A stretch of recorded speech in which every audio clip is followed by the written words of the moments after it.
You're on. Welcome to another edition of Frogwarts Academy Woodworking Workshop. I'm John McGee. We've had lots and lots of viewers call in and ask us about European cabinets week after week. And we're in my friend Keith Newton's workshop, and he's going to be talking about European cabinets today. He's got a special 32 millimeter jig that he's developed, and it's a real time saver and it'll make a fantastic cabinet product. Anyway, he's going to demonstrate that for us now. Hi, I'm Keith Newton. I want to demonstrate this template that I made back in 1985. It's made for the European style cabinets or the 32 millimeter system. The holes in each line are 32 millimeters apart. And this template, the holes are straight in, but they have a little bevel at the top so that the guide bushing will find the hole and go in easily. And the drill bit is 5 millimeter. Use a plunge router for the drills, turn in 20,000 RPM, so it drills real fast. I can drill 1.5 holes per second. That's 90 holes per minute. And back when the European system was developed, they came up with the 32 millimeters as the gear size is about as close as they could put the holes together to drive this whole system for these 30, for the bits that would be drilling the holes. And so the manufacturers of all the hardware adapted a standard so that all of their mounting plates for the hinges were like 37 millimeters back, 32 millimeters apart.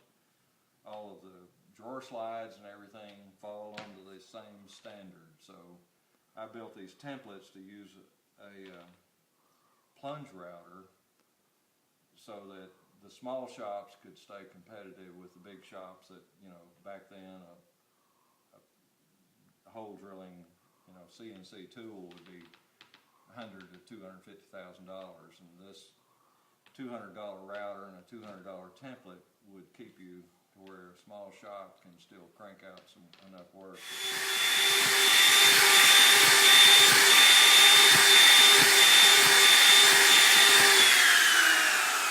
Okay. I didn't carry the holes all the way to the bottom because there's no point in putting the shelf any lower. This is the back run. There's no point in having a shelf any lower than you'd be putting glasses in. So they'd just be wasted holes anyway. Whoops. And this is the one you did, and you didn't get all the way to the end. However, there is a little testament to the accuracy of the jig. You can see all the way through those holes. Templated from both sides. I was going to leave myself out of the woodworking video, except maybe the introduction, but Keith challenged me to drilling some holes, and this is the first time I've ever drilled holes. And also, I couldn't find a pair of safety glasses, so I'm borrowing Keith's prescription glasses. So he's working blind. I can kind of see Keith. However, probably I may not be in the frame over there though. All right, so here we go.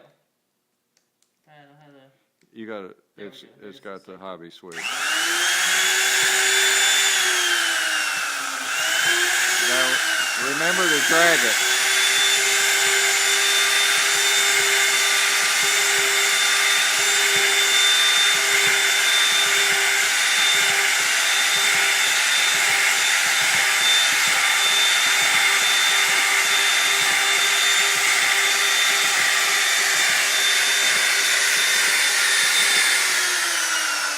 Man, you caught on quick.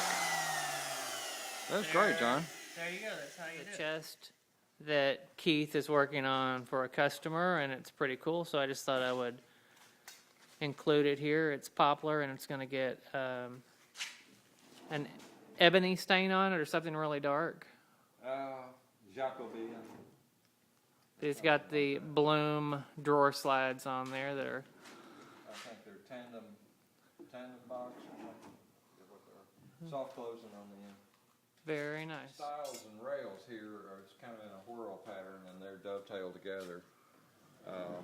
It's kind of a neat thing that the way way those things fit together, the sliding dovetails, a pretty strong structural thing to give you a random arrangement of drawer fronts instead of standard straight Looks up like and down. Keith has a base cabinet template here. Tell us what's going on here. Well, this is the standard size that I've used back through the years for a 36-inch high cabinet. This one is 35 1/4 if you just are adding another 3/4 inch plywood for a cabinet top. Of course, if you're going to do stone and want to have a subtop or things under it, you can just make it whatever height you want and then index off the bottom. I usually use a 4-inch high toe kick with a 2.5-inch back set, so put your template on there and you can mark that, and then you can cut it out whatever method, jigsaw or skill saw or table saw, whatever method works best for you. But then once again, the 2.5 inches from this toe kick or the bottom of your door is the center of your hinge cup drill on the back of the door, and then 2.5 inches from a 25 1/8 inch door height is the center there, so there's no bother with keeping up rights and left doors. They're interchangeable. And then that gives you about a 5-inch top drawer height. So these two holes will take care of your hinge cups if there is a drawer over a door, and then you can put however many holes you want for however many adjustable shelves. But then if you want to do a stack of drawers, you can pick, this line will always be the bottom drawer, and so for a 4-drawer cabinet it would be this one, this one, this one, and that one. Or you can do a 3-drawer stack and you just choose the different pair, but I always like a graduated progression, largest at the bottom to the smallest at the top, and it's all worked out right here.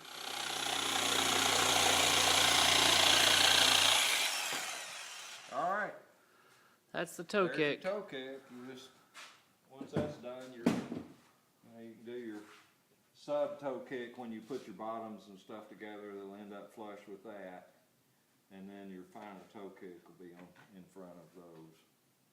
So 4 inches will take care of the rubber base if you want to use that. It doesn't much matter what you use, but that's enough height that if your baby wears clogs, she won't bump her toes on the cabinet door when she washes her dishes. I've been building cabinets long enough to remember when the first magazines came out that showed cabinet doors that you opened that had pull-out shelves behind it. And I don't know how many years and how much time I wasted building those damn things, hating it all. But I have to say, it is the lamest idea that any desecrator ever came up with. That's an interior Interior desecrator, I'm sorry, yeah. Because when you think of it, how much more efficient it is to have a stack of drawers that you can reach down to any drawer, which you can get four drawers in a stack in a Euro cabinet, and the whole space is usable. But if you have put a drawer behind a pair of doors, to get into there, you open a door, you open another door, and you pull out a drawer, and you wasted space because you got to clear your doors on both sides. You waste 2 or 3 inches. And then to go back, then there's another 3 motions. So you got 6 motions instead of just 2. Pick up your thing and close it. And drawer stack just looks fine. You get more usable space. Right, well, thanks so much for tuning in today. I know I've learned a lot about hinges and drawer slides and European cabinets in general. Keith, thanks so much for letting us come into your workshop today, and we'll see you next week with another video. Have a great week. All right. Thanks.